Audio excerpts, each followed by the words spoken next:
Assalamualaikum warahmatullahi wabarakatuh. Perkenalkan, saya Noval Rifkian Nikola, kelas 12.1, absen 26. Ingin menceritakan tentang pertempuran Medan Area.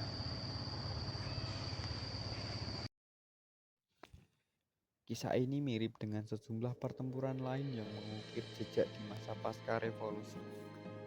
Namun, pertempuran Medan Area memiliki nuansa tersendiri yang menjadikannya berbeda dan tak terlupakan. Cerita dimulai pada tanggal 9 Oktober 1945 ketika pasukan Inggris di bawah pimpinan Brigadir Jenderal Ted Kelly mendarat di Sumatera Utara. Datang dengan tampilan sekutu, nyatanya di balik kedatangan ini terselip rencana gelap Netherlands Civil Administration atau NICA yang ingin merebut kendali pemerintahan Indonesia. Awalnya, Indonesia dengan tulus menyambut pasukan sekutu ini. Mereka diizinkan menginap di beberapa hotel di Medan sebagai tanda hormat terhadap peran mereka dalam penanganan tawanan perang Jepang. Namun, sikap baik ini tidak dihargai dengan baik. Suasana menjadi tegang dan gejolak konflik tak terhindarkan. Episode pertama terjadi di sebuah hotel di Jalan Bali, Medan. Ketika seorang penghuni merampas lencana merah putih dari sekelompok pemuda Indonesia. Tindakan ini memicu kemarahan para pemuda Indonesia pada tanggal 13 Oktober 1945. Para pemuda ini melancarkan serangan balasan yang merusak fasilitas hotel tersebut. Ironisnya, insiden sepele inilah yang menjadi pemicu terjadinya pertempuran Medan Area yang besar dan serius. Peristiwa ini menjadi semacam cambuk yang memicu gelombang aksi dan insiden di seluruh Sumatera Utara. Rasa marah dan semangat perlawanan meluas, memperkuat tekad para pejuang. Tak hanya menghadapi ancaman fisik, tetapi juga intimidasi. Sekutu berusaha memaksa bangsa Indonesia menyerahkan senjata mereka melalui berbagai langkah ultimatum. Namun, dalam keadaan genting itulah semangat patriotisme terus berkobar. Rakyat Indonesia dengan penuh keberanian memilih untuk menghadapi ancaman ini. Mereka menolak tunduk pada intimidasi dan berdiri dengan tegar. Pertempuran Medan Area menjadi bukti nyata bahwa keberanian dan semangat perlawanan rakyat tidak dapat direndam oleh kekuatan asing. Pada tanggal 9 Oktober 1945 menjadi saksi bisu dari awal sebuah kisah heroik yang tak akan terlupakan dalam lembaran sejarah Indonesia. Seperti halnya pertempuran-pertempuran bersejarah lainnya pada masa revolusi, pertempuran Medan Area dimulai dengan langkah berani pasukan sekutu yang menginjakkan kakinya di bumi yang kaya budaya ini. Namun, di balik tirai pertempuran diplomatik tersembunyi konspirasi yang akan mengubah nasib bangsa. Pasukan tersebut dipimpin oleh sosok berwibawa Brigadir Jenderal Ted Kelly. Berbekal semangat keadilan, pasukan ini tak sendiri mereka melawan bersama. Mereka Brigade Tempur dari Divisi India ke-26. Namun perjalanan mereka bukanlah sekedar pergerakan biasa. Kehadiran mereka dirangkul oleh sosok-sosok dari Netherlands Civil Administration NICA yang dengan senyap telah merancang langkah permainan mereka sendiri. Kota Medan yang indah menjadi saksi bisu atas pertemuan ini. Hotel-hotel terkenal seperti Hotel De Boer, Grand Hotel, dan Hotel Astoria menyambut tamu-tamu baru ini. Tapi di balik keramah tamahan tersembunyi ketidakpercayaan dan niat tersembunyi dari pihak Republik Indonesia di Sumatera Utara. Mereka mengira bahwa kehadiran sekutu dan NICA semata untuk mengurus tawan perang Jepang. Namun takdir memiliki rencana lain. Di balik layar, Nica dan sekutu memasang tenda-tenda di tempat seperti Tanjung Morawa dan Binjai.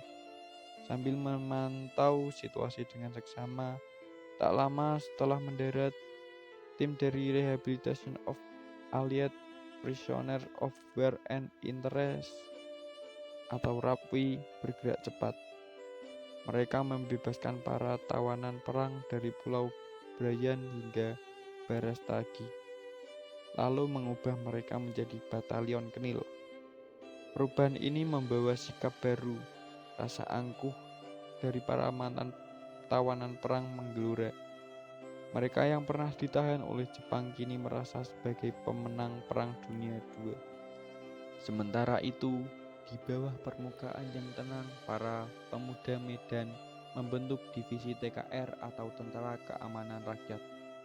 Semangat mereka meresap, menantang apapun yang mengancam kemerdekaan.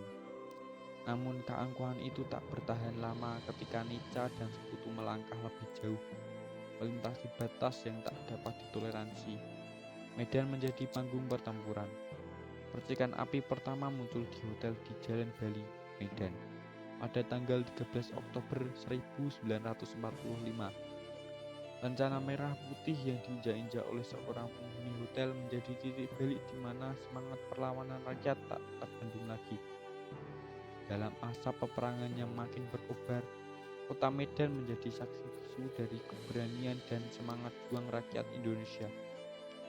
Di hotel di Jalan Bali, Medan, sebuah lencana merah putih dicabut dan diinjak-injak oleh seorang penghuni tanpa disadari. Inilah bumbu yang memicu lahirnya pertempuran Medan Area. Para pemuda Indonesia penuh emosi menyerang dan merusak hotel tersebut. Namun serangan ini juga menyebabkan korban, 96 orang luka-luka dengan sebagian besar dari mereka adalah Nica. Titik awal pertempuran ini telah memicu gelombang perlawanan yang tak terhindarkan. Aksi para pemuda tidak hanya terbatas pada Medan. Peristiwa ini merambat hingga kota-kota lain seperti Pematang Siantar dan Barastagi.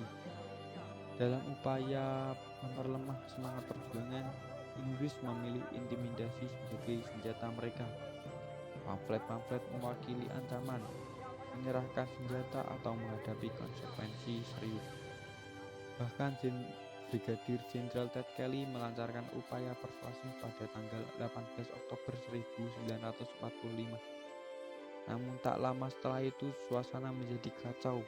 Pasukan sekutu dan Nica melancarkan serangkaian tindakan teror di Medan. Ketegangan antara pemuda dan pasukan asing tak terelakkan. Keamanan terganggu dan patroli Inggris pun menjadi rentan. Di balik semua ini ada perubahan dramatis. Pemuda di Medan mendirikan divisi TKR pada tanggal 13 September 1945 sebagai bentuk tanggapan atas ancaman. Pada tanggal 1 Desember 1945, sekutu menegaskan dominasinya dengan memasang papan bertuliskan Fixed Boundaries Medan Area di berbagai sudut kota. Medan Area menjadi pusat perhatian. Tindakan ini meruntuhkan rasa aman yang pernah ada. Sebagai balasan, Inggris dan Nica menargetkan elemen-elemen Republik Indonesia di Medan. Para pejuang Medan Area tidak tinggal diam. Pertempuran-pertempuran pun terjadi, tidak hanya fisik, tapi juga konfrontasi ideologis. Pada tanggal 10 Desember 1945, upaya Inggris dan Nica menghancurkan konsentrasi TKR di Trepes gagal. Seorang perwira Inggris diculik oleh para pemuda. Truk-truk sekutu juga hancur. Sikap tak terbendung para pemuda memaksa Jenderal Ted Kelly mengancam agar senjata diserahkan. Ancaman tersebut tidak menyurutkan semangat perjuangan. Namun Inggris tak berhenti di situ. Pada April 1946, mereka mendesak pemerintahan RI untuk meninggalkan Medan. Gubernur divisi TKR dan wali kota RI dipindahkan ke Pematang Siantar. Kota Medan jatuh ke tangan Inggris, namun semangat perjuangan tak pernah pudar. Pada tanggal 10 Agustus 1946, di tebing tinggi, komandan pasukan yang berjuang di Medan Area berkumpul. Komandan resimen Laskar Rakyat Medan Area terbentuk dengan kekuatan batalion di setiap sektor. Markas komando berada di Sudi Mengerti. Terlepas dengan keberanian yang tak tergoyahkan, perjuangan ini di Medan Area terus berlanjut di bawah kepemimpinan yang baru.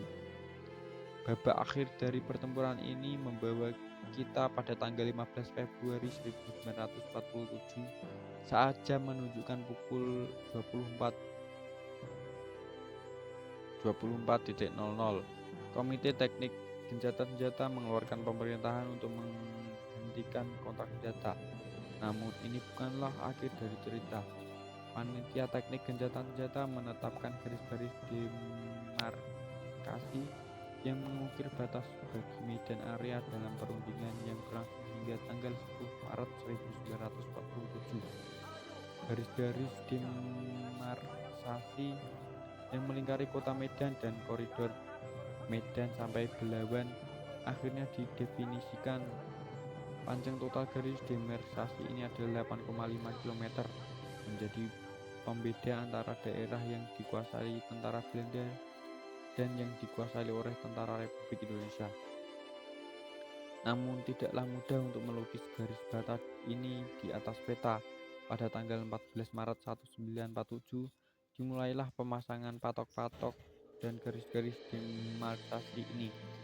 Namun perselisihan terus menyala antara kedua belah pihak.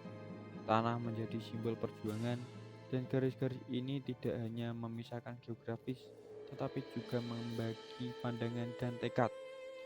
4 bulan setelah pertempuran berakhir, Belanda meluncurkan operasi produk yang lebih dikenal sebagai agresi militer Belanda I. Peristiwa ini mengubah dinamika pertempuran dan mengembalikan ketegangan. Dalam bayang-bayang pertempuran, medan pun berubah. Kawasan ini terbagi oleh garis-garis demarkasi, membawa dampak yang mendalam. Pusat pemerintahan Sumatera pindah ke Pemantang Siantar, sebuah perubahan besar dalam tata politik.